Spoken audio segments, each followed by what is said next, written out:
Agora, no nosso estúdio, a gente recebe a Luana Caigangue. Ela que já esteve aqui outra vez. É mulher Caigangue da Mata Atlântica e do Pampa.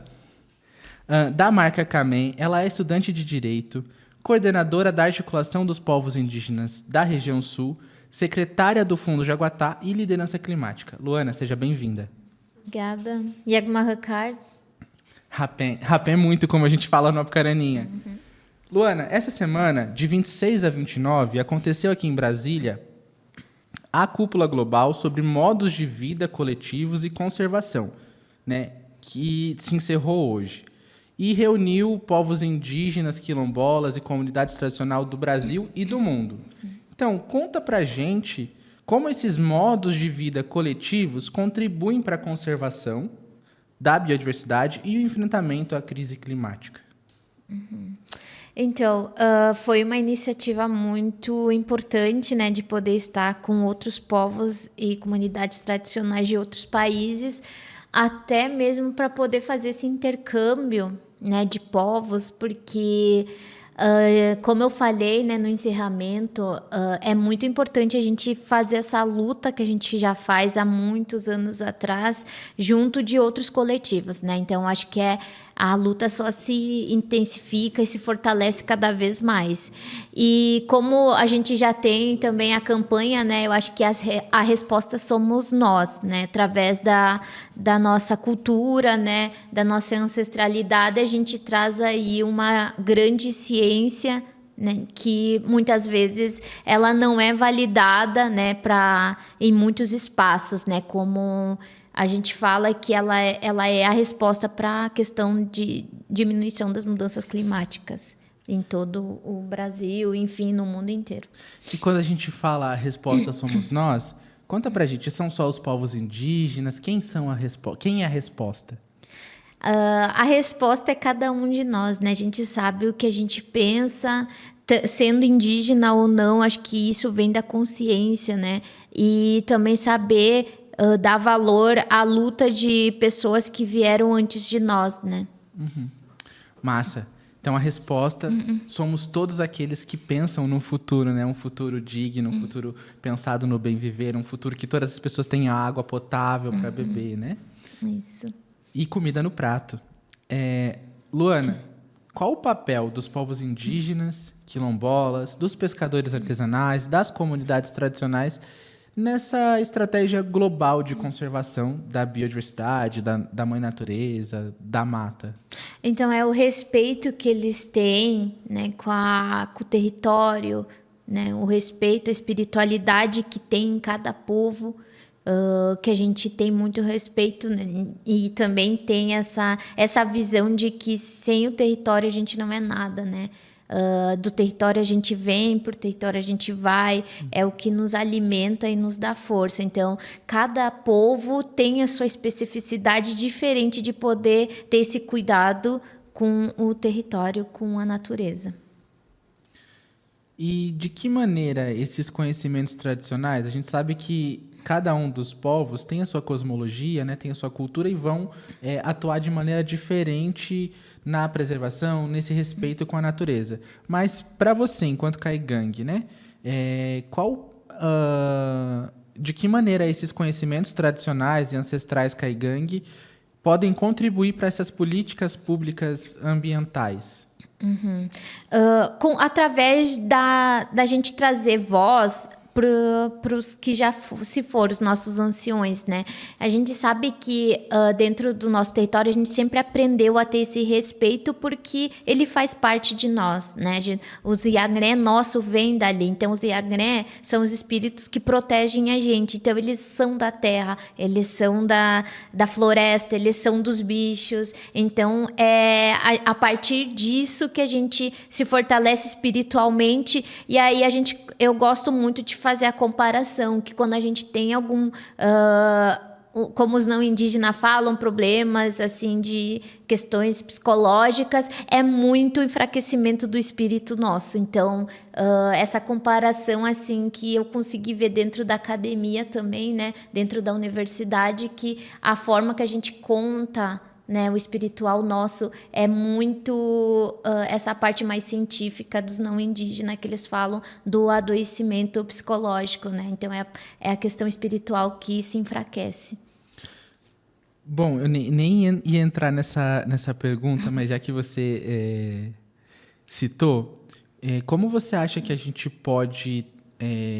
qual a estratégia que a gente pode aderir para diminuir essa coisa do sofrimento mental dentro das comunidades, né? A gente sabe que tem muitos jovens passando por esses sofrimentos e com diversas situações.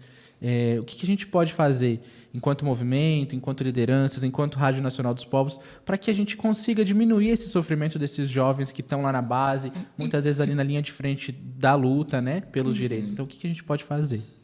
Então, um trabalho assim que eu tenho visto muito também para a região sul é essa questão de algumas políticas públicas voltadas a esse público, né?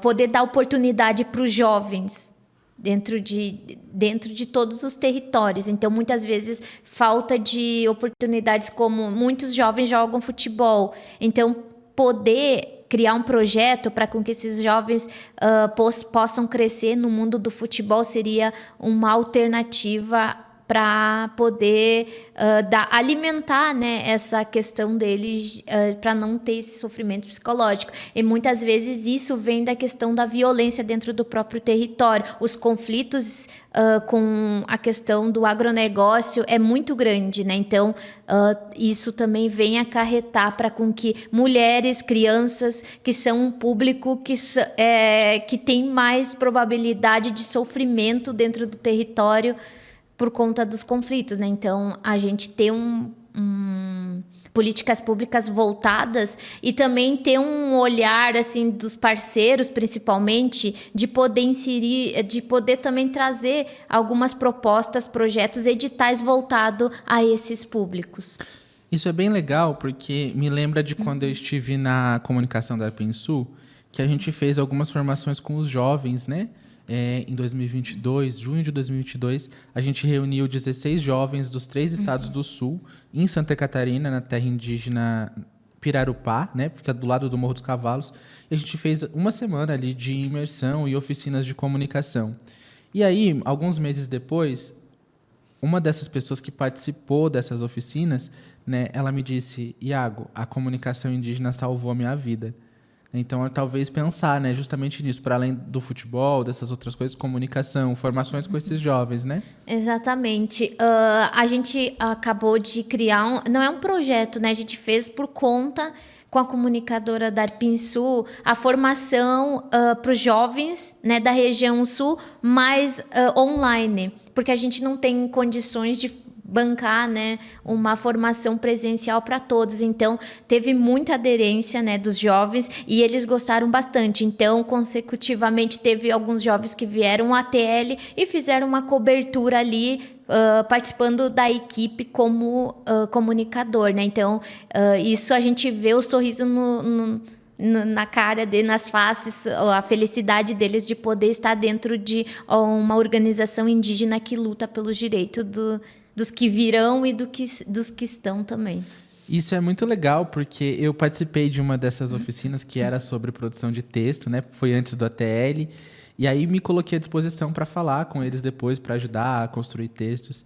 E vários jovens me procuraram no privado, mandando mensagem: Iago, me ajuda a fazer um texto aqui, preciso fazer um roteiro, me ajuda, como eu faço e tal. E aí foi muito legal, porque eu expliquei, e aí depois eles fizeram o material, e ver esse brilho no olho, né, dessa juventude produzindo esse material é muito legal. Assim, não tem preço que pague, sabe? Não tem dinheiro que pague isso. Mas, voltando aqui para o assunto da cúpula ainda, diz pra gente quais foram os principais desafios, né, apontados pelos movimentos sociais durante a cúpula sobre esses meios de vida e modos de vida coletivos e conservação, né? Quais foram os desafios?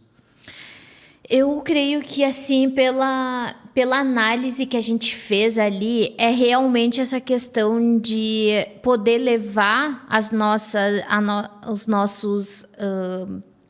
nossa visão, né, para esse meio de COP, de conferências. Até mesmo a gente recebeu alguns que fazem parte do governo também, né, em relação e que fazem esses debates dentro da conferência, né, sobre mudanças climáticas. E a gente viu como essa necessidade de poder eles também levar a voz dos povos indígenas, comunidades tradicionais, mas também não só levar os povos para poder falar sobre si mesmo, né? Dar voz a esses povos, né? Mas assim, pensando nisso, a PIB criou também, né?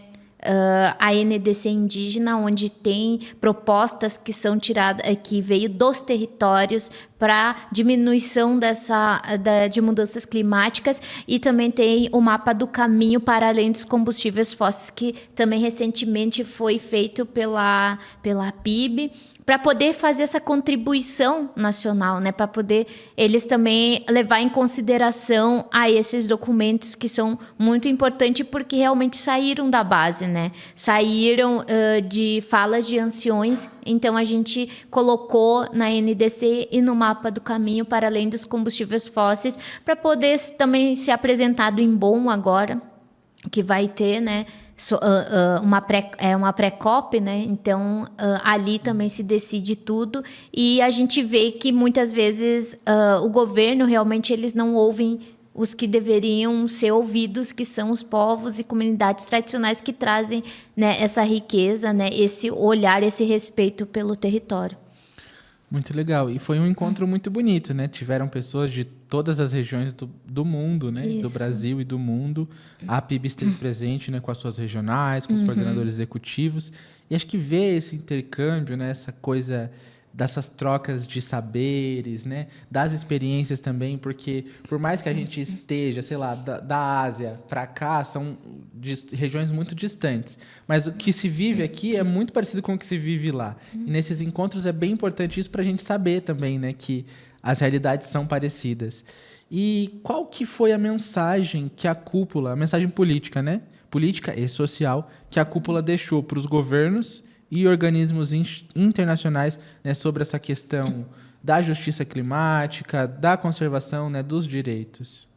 É trazer mesmo o olhar, né, do território, e que faça com que se respeite, né, os direitos, porque a gente sabe que tem a questão dos direitos, né, da consulta livre prévia informada, mas a gente sabe que não ocorre dessa forma dentro dos territórios. Então, eu não sei qual o motivo de não cumprir e não ter uma legislação que, de fato, faça um mapeamento correto, né, dessa consulta, que não é feita hoje de forma adequada, né, aos povos indígenas, sobre qualquer empreendimento dentro de territórios que vai afetar. Então, eu acho que o que a gente trouxe para eles é poder realmente a gente ter voz dentro das conferências e levar em conta os estudos, né, a questão dos documentos que a gente traz para eles, né, para poder contribuir.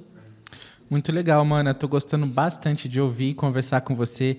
É sempre muito importante a gente ouvir, né, a fala das lideranças sobre todas essas questões dos direitos, das mudanças climáticas, né? E ainda mais depois de ter participado de um evento tão importante como esse.